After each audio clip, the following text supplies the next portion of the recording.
songs are perhaps the greatest challenge vocally for a soprano that exists.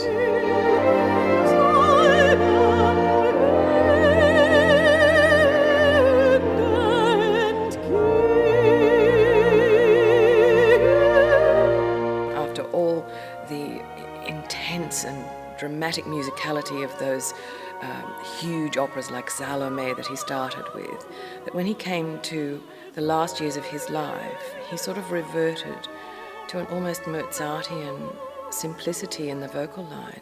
And you feel that everything he has done in his life as a composer, sort of went in those songs.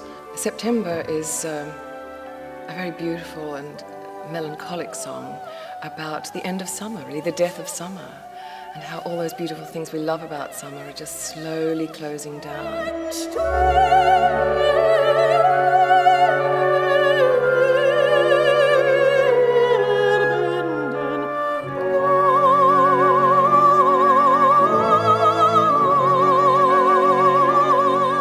In fact, it's not just difficult for the soprano, it's difficult for the orchestra and for who else is conducting, because those songs are so intense and so deep in connection with the words that you need lots of experience and I would almost say wisdom to get into those pieces.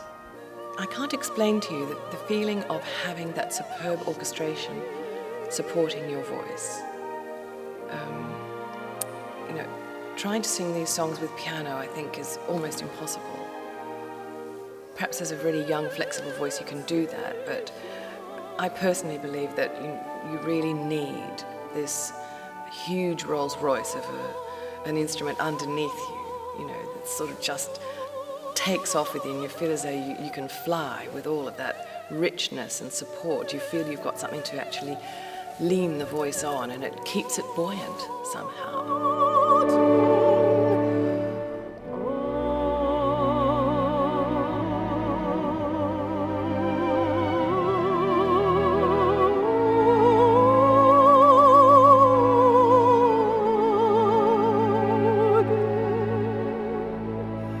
Beim Schlafengehen is possibly the most challenging vocally, in that the vocal line is incredibly beautiful, and it sort of follows on the beauty of the same line played by the violin, and the voice has to emulate that incredible legato. It's basically saying, when you're tired of life and you finally close your eyes and drift into sleep, how your soul can then soar.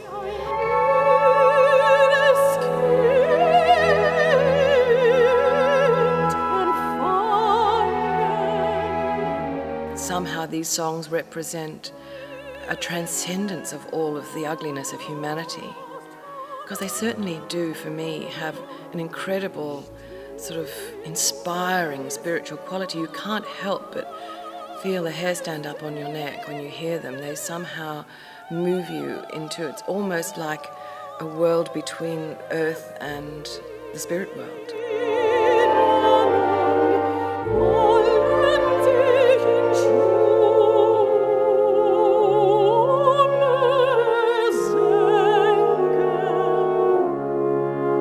Yes, I remember as a very young soprano, I was given my first opportunity to sing with the English National Opera. I was actually a member of the company at the Royal Opera House, but I was offered the role of Sophie in the Rosenkavalier. And I'll never forget the moment when the curtain went up on Act 2, and it was the orchestral rehearsal. I hadn't been on stage with an orchestra in the pit before. And I was in such shock, because the sound was enormous that came out of the pit, this huge beginning of Act 2 of Rosenkavalier. And I got quite distressed, because I thought, they'll never hear me. I've got this little sweet piping high voice.